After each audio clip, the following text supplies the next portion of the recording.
미래를 보는 창, JTB. 안녕하세요. JTB J입니다. 오늘은 향후 정책 방향에 포커스를 맞춰서 이제 어떠한 변화가 있을지 이 부분에 대해서 영상을 올려드리도록 하겠습니다. 먼저 최근 가장 큰 이슈는 이제 화이자의 백신 관련 소식이었죠. 그래서 이 화이자의 코로나19 백신 3상 중간 결과가 발표가 되면서 미국 선물 시장이 거의 뭐 폭등세를 만들어냈었습니다. 근데 모든 시장이 좋았던 건 아니고 그 시장마다 좀 더 각기 다른 모양새를 좀 연출을 했거든요.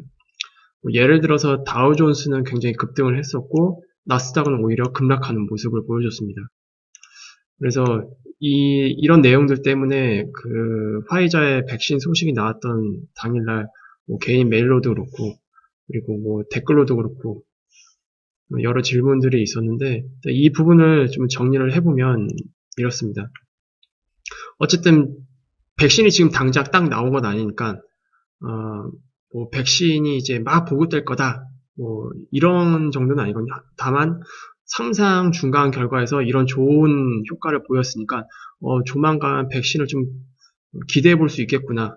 그런 것들이 이제 시장에 반영이 되면서 그러면 백신 보급 이후에 시장은 어떻게 바뀔까? 이런 것들이 미리 사전에 좀 움직임을 보였던 것 같습니다. 그래서 일단 백신이 보급이 되게 된다면 당연히 그동안 움츠려졌던 이 경제 활동이 다시 재개가 되겠죠. 그렇게 되면 코로나로 인해서 언택트 관련으로 이제 움직임이 있었던 것이 원래 컨택트 방향으로 이제 이동이 될 가능성이 굉장히 높을 겁니다. 그래서 주로 기존에 코로나19 영향으로 굉장히 상황이 안 좋았던 업종이 이 다우존스에 굉장히 많이 분포되어 있거든요. 뭐 특히 항공, 여행, 뭐 이런 무거운 주식들, 이런 것들이 엄청나게 폭등을 하면서 다우존스의 급등을 만들어냈습니다. 근데 반대로 이제 언택트 관련주는 나스닥에 좀 많이 몰려있죠. 그렇다 보니까 언택트에서 자금이 컨택트로 옮겨가는 그런 현상이 일부 발생을 했습니다. 그래서 나스닥에서 이제 급락이 나온 거고요. 그리고 2021년 시장을 이제 크게 예상을 해봤을 때 대부분 사람들이 다 좋게 보고 있습니다. 그리고 저도 2021년 시장을 좋게 본다라고 계속 말씀을 드려왔는데 문제는 2021년 시장 이것을 바라볼 때 어쨌든 내년 1분기부터는 백신이 보급될 가능성이 굉장히 높습니다. 물론 광범위하게 보급이 되려면 내년 뭐 2분기까지는 지나야겠죠. 3분기부터는 될 것 같은데 어쨌든 백신이 보급되기 시작하는 시기는 대략적으로 내년 뭐 1월, 2월 이때쯤으로 지금 일단 시장은 바라보고 있거든요. 그렇게 되면 백신 보급이 되는 상황에서의 2021년 시장을 바라보는 게 좋겠죠. 물론 당연히 이 4차 산업 섹터 이거는 주도 섹터로 여전히 자리 잡을 것 같긴 한데 최근 그 화이자 백신으로 인해서 움직였던 시장 상황을 감안을 해보면 너무 많이 오른 특히 이 성장주 이쪽보다는 그동안 바닥에서 기고 있었던 경기 민감주들도 일단 검토해야 되는 게 아닌가. 이 4차 산업 섹터가 언택트와 이렇게 뭐 무조건 같은 거다라고는 볼 수 없습니다. 4차 산업 섹터 안에 언택트 관련주도 있는 거예요. 그러면 4차 산업 섹터 중에서 언택트를 드러내고 나머지 여전히 좋은 그 섹터들이 있잖아요. 뭐 반도체도 있을 거고 친환경 차들도 있을 거고 이런 것들은 여전히 좋은 모습을 보여줄 가능성이 큰데 거기에 플러스로 이제 경기 민감주도 일단 우리가 검토를 해봐야 될 것 같다. 이번에 시장이 움직인 걸 확인해 보니 이제 그렇게 볼 수밖에 없을 것 같고요. 그리고 추가적으로 다른 시장을 보면은 국채 금리가 일단 급등을 했었죠. 그 바람에 달러 인덱스도 갑자기 내려오던 것이 반등을 만들어냈습니다. 그리고 이와 함께 더불어서 귀금속 시장에서 급락이 나왔습니다. 이것도 이제 좀 정리를 해보면 어쨌든 경제 활성화가 예상이 된다. 그러면 당연히 우리는 인플레이션 기대 또한 가질 수밖에 없습니다. 그리고 이 백신으로 인해서 경제 활성화가 된다면 추가적으로 내놓을 이 부양책도 기존과는 다른 관점으로 좀 더 축소해서 진행해도 되지 않을까라는 그런 예상도 이제 같이 할 수밖에 없거든요. 그렇게 되면 결국 특히 국채 금리에 영향을 주는 것 당연히 인플레이션과 그리고 부양책, 이거는 결국 달러 유동성이죠. 달러 유동성이 기대했던 것보다, 예측했던 것보다 더 줄어들 가능성, 그리고 인플레이션 기대까지 합하면 당연히 국채 금리는 이것들이 다 반영이 돼서 올라갈 수밖에 없겠죠. 그리고 이것과 반대되는 이제 현상이, 당연히 달러 유동성이 예상보다 줄어든다면, 물론 달러 유동성은 계속 공급이 될 겁니다. 하지만 예상했던 것보다 좀 더 줄어들게 된다면 달러 인덱스도 당연히 반등이 나올 수밖에 없고, 그리고 유동성이 예상했던 것보다 좀 더 줄어들 수밖에 없는 우려가 있다면 당연히 기금속에서도 급락이 나왔던 거고. 그러니까 이게 확정된 사안은 아닌데 모든 게 지금 다 우려입니다. 우려로 그렇게 이제 움직인 거고, 실제로 내년에 부양책이 줄어들지 안 줄어들지 이거는 가봐야 알겠지만, 만약에 민주당이 최종적으로 백악관을 차지하게 되면 부양책이 과연 줄어들까? 그렇지는 않을 것 같습니다. 이거는 단지 지금 코로나19를 조금 버티기 위한 부양책이 지금 당장은 필요하겠지만, 이걸 떠나서 경제를 이제 회복하고 성장시키기 위해서는 이제 대대적인 엄청난 이제 자금을 또 집행을 해야 될 수밖에 없거든요. 그리고 여기에는 이제 4차 산업으로의 이동, 이것 때문에도 특히 SOC 영역에 굉장히 많은 자금을 집행해야 될 수밖에 없습니다. 이거는 기존에 2019년에도 이미 민주당이 정권을 잡게 되면 그렇게 될 수밖에 없다라는 여러 가지 분석 보고서들이 나와 있었거든요. 그래서 실제로는 부양책이 축소될 것 같진 않아요. 어쨌든 내년에도 달러 유동성 공급은 굉장히 많이 진행될 것으로 예상되지만, 일단 지금 관점에서 시장을 보게 된다면 지금 이런 우려들 때문에 그때 국제금리가 급등을 하고 기금속이 급락하는 그런 모습을 보였던 것 같습니다. 그래서 지금 화이자 백신 이슈에 대해서는 일단 시장을 이렇게 바라봐야 될 것 같고요. 그리고 이제 정책 부분에 대해서 우리가 또 짚고 넘어가야겠죠. 일단 백신 보급 기대에 따른 이 정책, 과연 앞으로 어떻게 될 것인가. 일단 지금 블룸버그 쪽에서 나왔던 소식은 백신 보급이 생각보다 빨리 된다면, 그리고 백신 보급 기대가 올라가면 올라갈수록 부양책 규모는 축소될 가능성을 이제 지적을 했습니다. 그리고 지금 상원에서 공화당이 여전히 이제 과반 의석을 차지할 가능성이 높은 상태이거든요. 물론 이거는 이제 1월 달까지는 최종적으로 가봐야 합니다. 하지만 그런 상황에서 봤을 때 상원에서도 지금 이런 부양책 규모 축소를 주장할 수 있는 그런 상황이 연출될 수 있기 때문에 이제 앞서서 그런 시장의 그런 반응을 보였던 거고요. 그리고 지금 또 하나 이슈가 지금 트럼프의 불복 선언이잖아요. 아직도 지금 대통령이 누가 될지 공식적으로는 딱 이렇게 정해진 상태는 아닙니다. 100%. 그리고 지금 어제부터 이런 뉴스가 나온 것 같은데, 공화당에서 다시 트럼프를 지지하는 움직임이 좀 강화되고 있다. 이거는 이제 상원에서 과반 의석을 차지하기 위한 그 투표가 1월 달에도 추가적으로 진행되기 때문에 그런 것들과도 지금 연관이 되어 있는 것 같아요. 그렇게 된다면 당연히 민주당에서 지금 진행하려고 있는 그 정책들에 대해서 좀 순조롭게 진행되지 않을 가능성.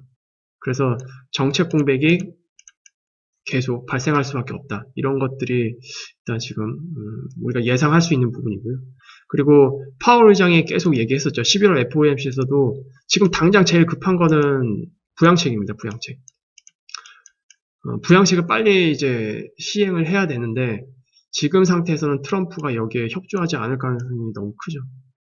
그래서 이 정책 공백을 어떻게 메꿀 것인가, 지금 연준에서는 굉장히 큰 고민을 할 수밖에 없을 것 같습니다.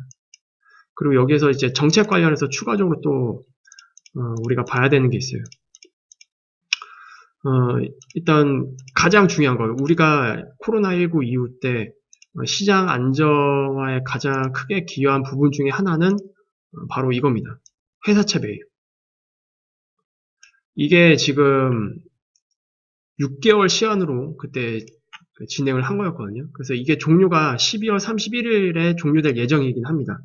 근데 이거를 추가적으로 연장을 하려면 트럼프 행정부의 동의가 필요한 상태예요. 민주당에서는 당연히 이거 지금 연장하고 싶어 하죠. 근데 정확하게 트럼프 임기는 1월 21일까지란 말이에요. 그래서 그리고 특히 지금 불복 상황인 상태에서 과연 이걸 순조롭게 동의해 줄지, 그래서 이런 것들 때문에도 약간 좀 이 회사채 매입 기구가 과연 연장이 될지 안 될지 이것도 굉장히 좀 불확실한 상태입니다. 그리고 공화당에서 회사채 매입 이 기구를 이 프로그램을 이대로 그냥 종료하자라고 이제 주장을 하고 있는 상태예요. 트럼프 행정부뿐만이 아니고 그 이유는 지금 이미 회사채 시장은 안정화되어 있다. 그리고 기업 자금 조달에 문제가 없는 상태다. 그리고 경제도 회복 신호를 보이고 있고 이거는 지표를 이제 근거로 얘기를 하겠죠. 그리고 게다가 여기에 기름을 부은 게 엊그제 나왔던 화이자의 백신 뉴스입니다. 그래서 이 주장에 지금 힘을 싣고 있는 상태라서 지금 회사채 매입 기구도 이 프로그램이 올해 그냥까지만 진행될 가능성이 일단 여전히 높은 상태이고요. 당연히 그 전에 바이든이 최종적으로 대통령을 물려받는다라는 것들이 모든 것이 다 확정이 되면 민주당에서 이건 연장할 거예요. 근데 지금은 그런 상태는 아니니까.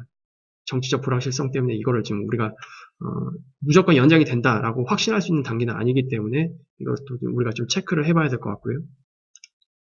그리고 만약에 채권 금리가 지속적으로 가파르게 상승을 한다. 그러면 연준에서는 금리 정책에 대해서 검토를 할 수밖에 없거든요. 어쨌든 시장에서 금리를 높게 보고 있는다면 기준금리에 대해서도 연준에서는 당연히 검토를 해야 될 수밖에 없는 상황이 될 겁니다. 근데 문제는 이거를 두 가지 관점으로 이제 바라봐야 될 것 같아요. 하나는 경제 회복 또는 성장에 대한 확신이 드는 상황에서 금리가 오르게 된다면 당연히 연준은 금리 인상 쪽으로 빠르게 움직일 가능성이 있습니다. 우리가 예상했던 것보다. 근데 경제 회복이나 이 성장에 대해서 확신하지 못하는 상황에서 채권 금리가 가파르게 상승하는 것은 연준에서 금리 인상을 오히려 늦출 수밖에 없죠. 그리고 오히려 이 채권 금리가 굉장히 부담스럽게 느껴질 겁니다. 경제 회복이나 성장이 확신하지 못한 상황에서 이런 상황이 지속적으로 연출이 된다면 그때는 이 채권 금리를 어떻게 컨트롤하기 위해서 YCC 정책, 일드 커브 컨트롤 정책을 도입하게 될 수도 있을 것 같아요. 그래서 이거는 두 가지 관점으로 일단 지켜봐야 될 것 같아요. 경제 회복이나 성장에 대한 확신 또는 이런 움직임이 확실히 뒷받침되는 상황에서 채권 금리가 상승을 하는지 아니면 이런 배경이 없이 채권 금리가 상승을 하는지 딱 이렇게 딱 심플하게 그런 방향으로만 놓고 일단 채권 금리 상승에 대한 동향을 체크를 하면 될 것 같습니다.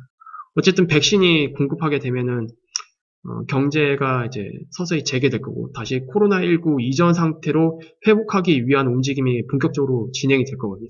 그렇게 되면 당연히 채권 금리 상승이 나올 수밖에 없을 것 같긴 한데 그때 이제 상황을 보고 다시 한번 우리가 이걸 좀 체크를 해보도록 하죠. 그리고 이제 마지막으로 지금 앞서서 설명해드렸던 모든 내용들을 이제 쭉 검토를 해보면, 지금 가장 시급한 거는 이제 부양책이라고 말씀드렸죠. 이건 다 알고 계실 거예요. 미국의 부양책이 빨리 지금 진행이 되어야 함에도 불구하고 정치적인 여러 가지 문제들 때문에 지금 계속 밀릴 가능성이 높잖아요. 그리고 회사채 매입 기구도 그 프로그램이 올해 종료될지 안 될지 지금도 알 수 없는 상태. 이런 것들이 다 겹쳐져 있기 때문에 이대로 그냥 12월을 보낼 수는 없을 거예요. 페드에서. 그래서 12월 FOMC에서 결국 연준이 등판할 가능성이 굉장히 높은 상황이 아니냐 그렇게 보고 있습니다. 그래서 어떤 형식으로든 액션을 취할 가능성이 지금 일단 굉장히 높습니다. 12월 FOMC에서. 근데 문제는 연준에서 지금 취할 수 있는 액션이 굉장히 제한적입니다. 지금 할 수 있는 거는 양적 완화 규모를 확대하는 수준? 무엇보다 중요한 거는 정부의 재정 정책이거든요. 근데 그게 지금 막혀 있다면 일단 시간을 벌기 위해서 또는 시장을 달래기 위한 정도의 그 정책. 양적 완화 규모를 확대하는 수준. 요 정도는 할 수 있을 것 같아요. 근데 이것이 과연 시장에서 큰 호재로 받아들일지 아니면 그냥 쏘쏘 그냥 그저 그렇게 반응할 것인지 아니면 이것도 모자르다 더 달라 뭐 이런 때를 쓸지 이거는 일단 그때 가봐야 알 것 같긴 한데 최소한 12월 FOMC에서 연준이 굉장히 비둘기적인 뉘앙스를 내놓을 가능성은 일단 지금으로 봐서는 굉장히 높다. 그리고 지금 여러 가지 정치적인 상황을 바라봤을 때 시장은 지금 연준만 보고 있다. FOMC에서 무엇을 내놓을지 이것만 지금 기대하고 있을 가능성이 굉장히 높아요. 그리고 회사채 매입기구 운영에 대한 종료 연장은 지금 시기적으로 봤을 때는 12월 8일 때 미국의 대선 이슈가 확실히 정리되는지 안 되는지를 좀 체크를 해보면 될 것 같아요. 만약에 12월 8일 날 결국 지금 진행되고 있는 선거를 모두 다 종료를 하고 확정된 선거인단을 기준으로 투표가 진행이 된다. 그러면 트럼프도 불복 선언을 계속 진행하긴 힘들 것 같아요. 근데 만약에 12월 8일 날 선거인단 투표가 진행되지 못한다. 그렇게 되면 정말로 이 문제가 내년 1월 달까지도 갈 수 있을지도 모르겠습니다. 그래서 이거는 12월 8일 날 다시 한번 또 체크를 해보도록 하죠. 그래서 오늘 영상은 이 정도로 마무리 짓도록 하겠습니다. 유익한 영상이 되셨다면 구독, 알람, 좋아요 부탁드리고요. 다음 시간에 다시 찾아뵙도록 하겠습니다. 감사합니다.